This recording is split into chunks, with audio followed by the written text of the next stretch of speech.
એક વ્યક્તિને એવો પ્રશ્ન હતો કે હાલમાં મલ્ટી એસેટ ફંડ બહુ પોપ્યુલર બની ગયા છે, તો એનું કારણ શું અને એમાં પૈસા રોકવા જોઈએ કે નહીં રોકવા જોઈએ. તો આપણે પહેલાં જાણી લઈએ કે મલ્ટી એસેટ ફંડ શું છે. તો મલ્ટી એસેટ બતાવે છે કે એક કરતાં વધારે એસેટમાં રોકાણ કરેલું હોય. મલ્ટી એટલે વધારે, એકથી વધારે. તો આપણે જાણીએ છીએ કે એક એસેટ ક્લાસ છે ઇક્વિટી માર્કેટ. ઇક્વિટી માર્કેટમાં આપણે જાણીએ છીએ કે વળતર સારું મળે છે, પણ સાથે રિસ્ક પણ એસોસિએટ. જ્યારે માર્કેટ ઘટે છે ત્યારે રોકાણકારોની મૂડી ઘટે છે. બીજી એસેટ ક્લાસ છે ડેટ માર્કેટ, એટલે દેવાના સાધનો. દેવાના સાધનોમાં શોર્ટ ટર્મ ડેટ આવે, લોંગ ટર્મ ડેટ આવે, મીડિયમ ટર્મ ડેટ આવે. એટલે ટૂંકા ગાળાથી માંડીને લાંબા ગાળાના પેપર્સ જે આવે છે તે પણ રોકાણ કરી શકાય છે. અને ત્રીજી એસેટ ક્લાસ આપણે જે ખાસ કરીએ છીએ એ ગોલ્ડ અને સિલ્વર છે, બુલિયન માર્કેટ છે. તો આ ત્રણેય એસેટનું જો કોમ્બિનેશન કરવામાં આવે તો એવું જોવામાં આવ્યું છે કે જ્યારે જ્યારે બજારમાં શેર બજારમાં મંદી હોય ત્યારે ગોલ્ડ માર્કેટ ઉપર હોય, ગોલ્ડ સતત વધી રહ્યું હોય, એના કારણથી ઇક્વિટી માર્કેટ ઘટી રહ્યું હોય. અને જ્યારે ઇક્વિટી માર્કેટમાં મોટી તેજી હોય ત્યારે ગોલ્ડ સાઇડવેઝ જાય અથવા ઘટે.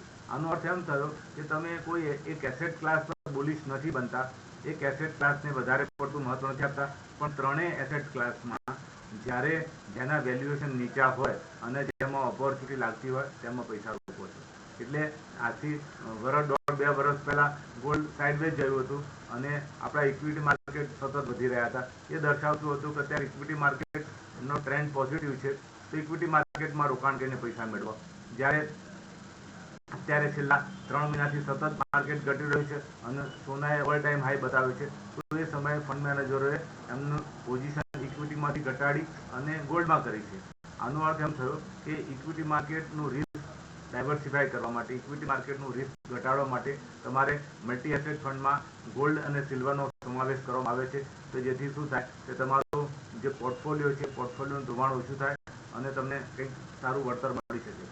એટલે મલ્ટી એસેટ ફંડ જ્યારે માર્કેટ એકદમ તેજીમાં હોય, જ્યારે માર્કેટમાં ફટાફટ તેજી ચાલતી હોય ત્યારે થોડું રિસ્ક ઓછું કરવા માટે કરી અને મલ્ટી એસેટ ફંડમાં પૈસા રોકવા જોઈએ. અને મ્યુચ્યુઅલ ફંડોની મલ્ટી એસેટ ફંડમાં ફાયદો એ છે કે એ સમયસર એન્ટ્રી એક્ઝિટ લેતા હોવાથી આપણને ત્રણેય એસેટ ક્લાસનો ફાયદો મળી શકે.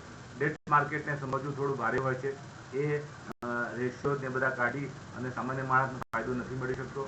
તો નિષ્ણાત ફંડ મેનેજરની સલાહથી ડેટ માર્કેટમાં કરેલું રોકાણ પણ ફાયદો કરી આપે છે. આમ મલ્ટી એસેટ ફંડ એ રોકાણ માટેની સારી રોકાણ નીતિ છે. Thank you.